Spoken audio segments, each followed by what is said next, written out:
अस्सलाम वालेकुम स्टूडेंट्स, क्या हाल है।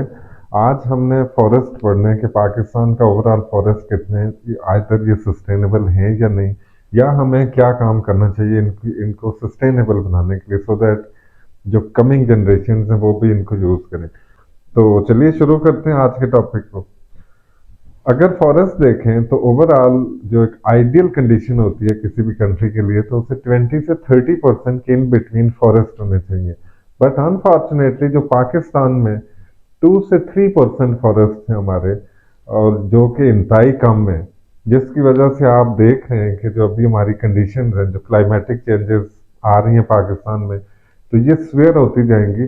बिकॉज जो ग्लोबल वार्मिंग या क्लाइमेटिक कंडीशन चेंज हो रही हैं, इसके लिए हमारे पास कोई मैकेनिज्म नहीं है इसको कंट्रोल करने के लिए। एनीवेज, ये हमारा टॉपिक नहीं है, हमने फॉरेस्ट को देखना है। तो फॉरेस्ट दो टाइप के होते हैं, एक प्रोडक्टिव और एक प्रोटेक्टिव। तो दोनों को आप वर्ड से ही याद कर लें कि प्रोटेक्शन का मतलब जो ये मैंग्रोव्स वगैरह होते हैं, आप कोस्टल एरिया के ऊपर देखें तो ये प्रोटेक्ट करते हैं सुनामी से, जो साइक्लोन्स है उनसे। या फिर आप जो रिवर साइड्स के ऊपर भी देखें, रिवर जो रिवर बैंक्स होते हैं उनके आसपास भी लगे होते हैं, वो भी प्रोटेक्टिव होते हैं। समटाइम्स उसको हम ऐसे भी देखते हैं कि जो वाटर लॉगिंग या सैलिनिटी कंट्रोल करने के लिए भी लगाए जाते हैं।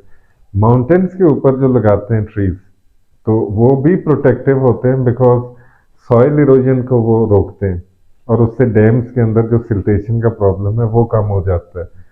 जो प्रोडक्टिव होते हैं तो उससे एज अ फायरवुड हम टिम्बर भी यूज करते हैं, जो फर्नीचर घरों के अंदर। कोई घर ऐसा नहीं होगा जिसमें कोई टिम्बर का कोई बना हुआ या फर्नीचर नहीं होगा। फिर उससे मेडिसिन भी ली जाती हैं। फिर नेचुरल हैबिटेट्स होते हैं एनिमल्स के लिए। तो इसमें आप कई चीजें और लिख सकते हैं। अब हम देखते हैं कि किस टाइप के फॉरेस्ट पाकिस्तान में कहाँ कहाँ पे पाए जाते हैं। तो जो अल्पाइन फॉरेस्ट होते हैं वो मोस्टली हम देखते हैं तो जो नॉर्दर्न एरियाज, दीर, चित्राल और स्वात के कुछ एरियाज में वहाँ पे पाए जाते हैं। दूसरे टाइप के जो फॉरेस्ट होते हैं कॉनिफरस कॉनिफरस फॉरेस्ट होते हैं, ये एवरग्रीन ग्रीन फॉरेस्ट होते हैं। इनकी भी ये आप पिक्चर देख रहे होंगे। ये आपको वाइडली स्प्रेड मिलेंगे अगर हम नॉर्दर्न एरियाज या हिमालयाज के फुट हिल्स के इस्लामाबाद से नॉर्दर्न एरिया की तरफ हम देखें, तो मरी में, रावलपिंडी में, नारायण कागान, फिर दीर, स्वात, चित्राल, इन साइट्स के ऊपर भी कॉनिफरस फॉरेस्ट मिलते हैं। तो ये 1000 से 4000 फीट की सॉरी मीटर के इन बिटवीन आपको ये ट्रीज देखने में मिलते हैं। मोस्टली एवरग्रीन होते हैं, और इनका ये कोनिकल टाइप के होते हैं ताकि इनके ऊपर स्नो ना एक्यूमुलेट हो, क्योंकि इन एरियाज के अंदर स्नो काफ़ी पड़ती है।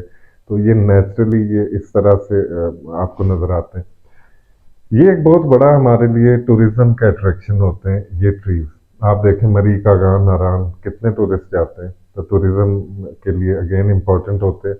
टिम्बर का भी सोर्स होते हैं। फिर फायरवुड, जो लोग उन एरियाज में रहते हैं जिनके पास नेचुरल गैस नहीं है, तो दे यूज दिस टाइप। फिर इनसे मेडिसिन काफ़ी बनती हैं, और पेपर मेकिंग के लिए भी ये यूज होते हैं। फिर एक नेचुरल हैबिटेट है जो ब्रीडिंग का डिफरेंट एनिमल्स का, और सॉइल इरोजन को ये रोकते हैं। तो ये जितनी भी मैं बातें बता रहा हूँ, तो ये आप किसी भी टाइप के अगर फॉरेस्ट आएंगे तो उनमें आप लिख सकते हैं। फिर हम ट्रॉपिकल थॉर्न फॉरेस्ट की बात करते हैं, तो ये आपको मोस्टली आप बलोचिस्तान के एरियाज देखेंगे, सिंध के एरियाज देखेंगे, या अपर इंडस पंजाब के कुछ एरियाज के अंदर देखेंगे।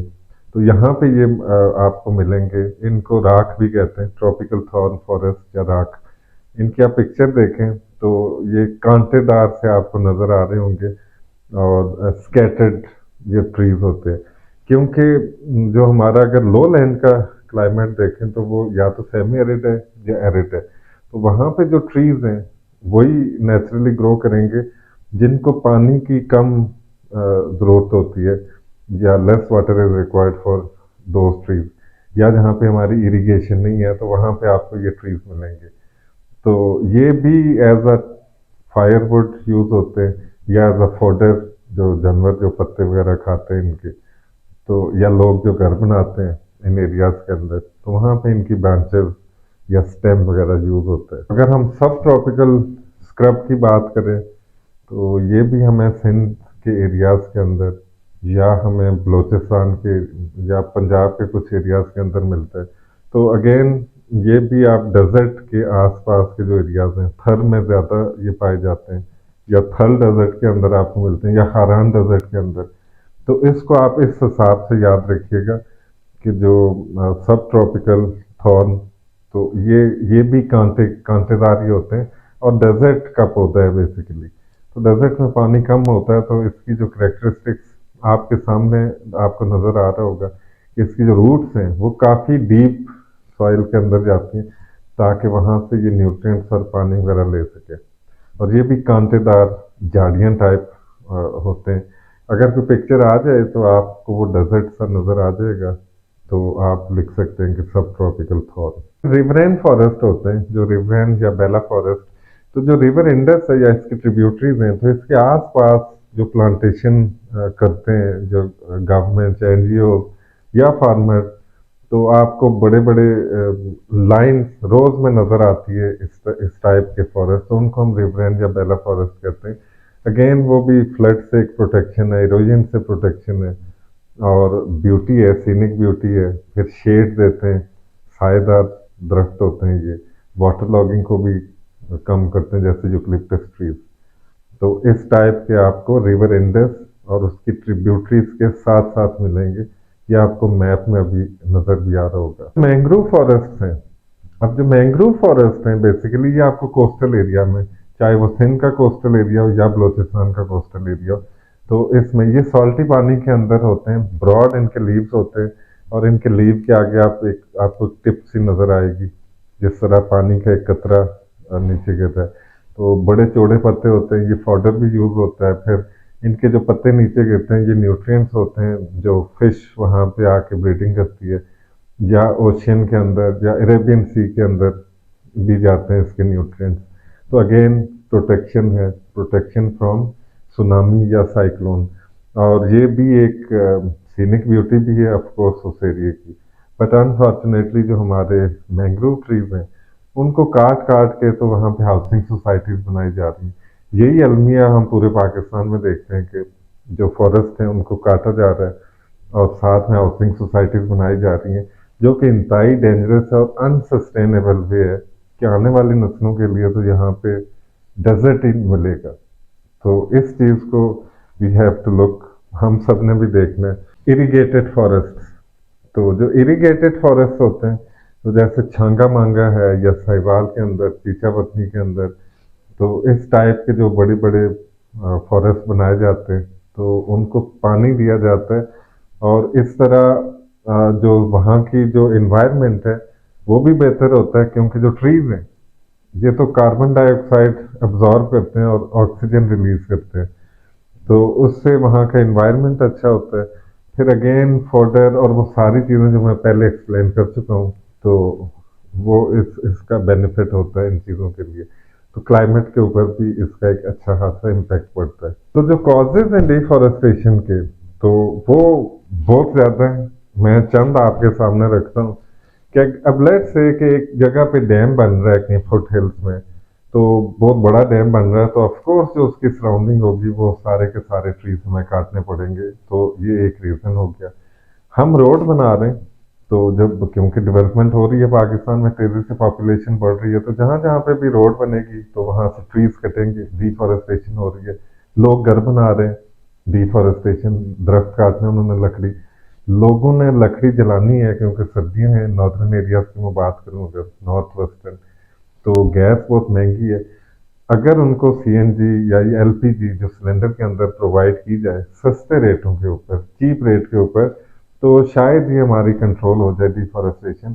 बट हमारी जो आप देखेंगे जो सीएनजी या एलपीजी है, तो वो यूज होती है या रिक्शा के अंदर, या कमर्शियल यूज उसका ज्यादा है।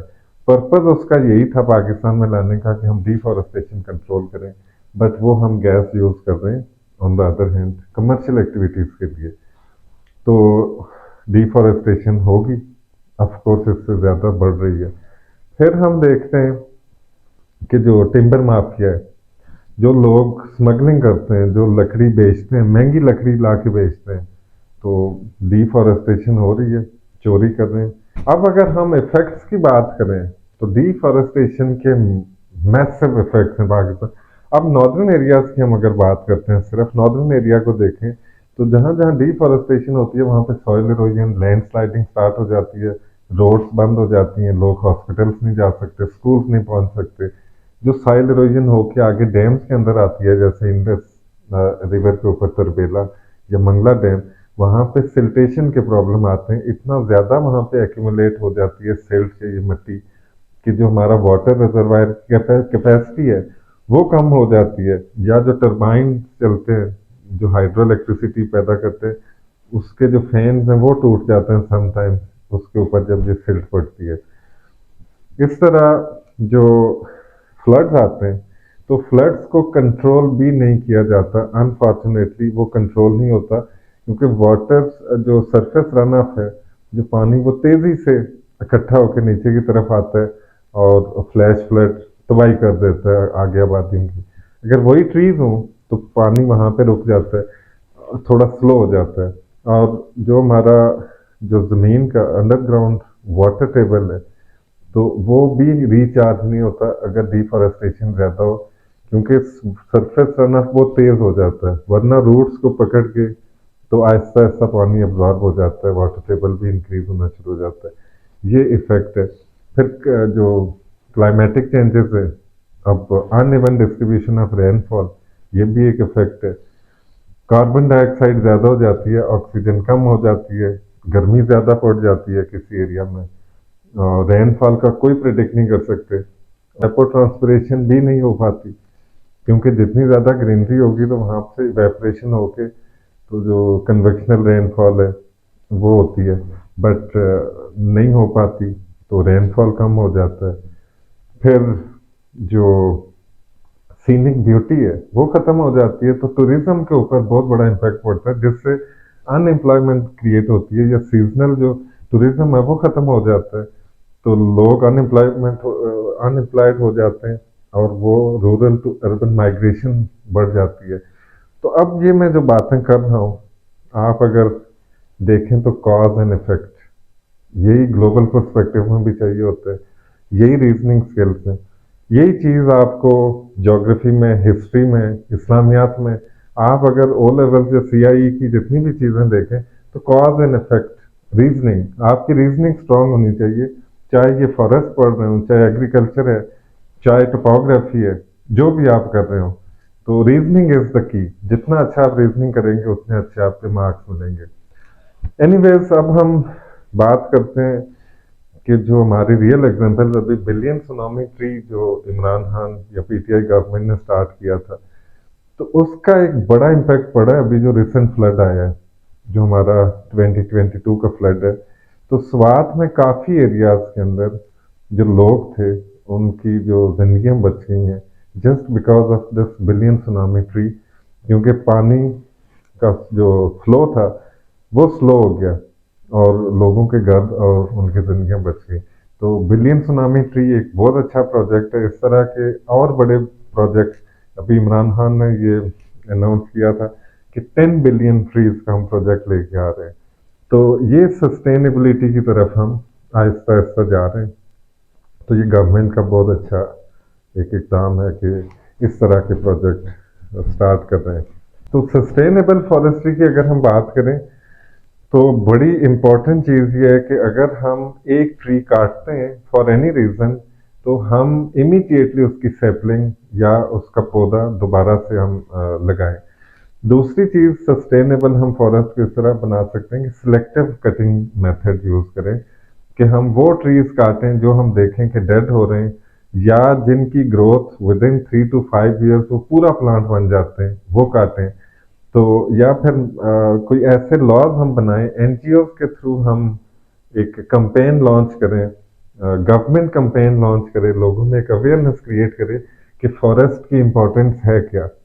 तो इसलिए जो लिटरेसी रेट होता है वो किसी भी कंट्री के लिए बहुत इंपॉर्टेंट होता है, कि अगर लोगों में ये अवेयरनेस आ जाए कि जो जंगलात हैं उनका क्या फ़ायदा है, तो आप बिलीव करें कि शायद कोई भी ना काटे, कोई एक पौधा भी ना काटे, और उसकी अगर रिक्वायरमेंट हो तब भी ना काटे, ये इतने इम्पोर्टेंट है। जिस तरह मैं और आप इम्पोर्टेंट हैं, इस तरह ये ट्रीज हमारे लिए इम्पोर्टेंट है। इनको हम फॉरेस्ट का तो पढ़ रहे हैं, लेकिन प्लीज आप अवेयरनेस क्रिएट करें, लोगों को बताएं, जो जो आप कर सकते हैं करें। ये सदका जारिया भी है, और ये हम सस्टेनेबिलिटी की तरफ भी इस चीज़ को लेके जाएंगे। क्योंकि ये मत मत समझें कि आपका ये काम शायद कोई नहीं देखेगा। अगर ऐसे ही सारे पाकिस्तानी सोच रहे हैं या सोच रहे होंगे, तो फिर जो हालात जिस तरफ हम जा रहे हैं, तो फिर उसी तरफ ही जाएंगे, कोई नहीं रोक पाएगा। तो एक एक 11 होते हैं। तो आइए मिल के हम फॉरेस्ट को इंशाल्लाह प्रोटेक्ट भी करेंगे और सस्टेनेबल भी बनाएंगे। अगली वीडियो तक अल्लाह हाफिज।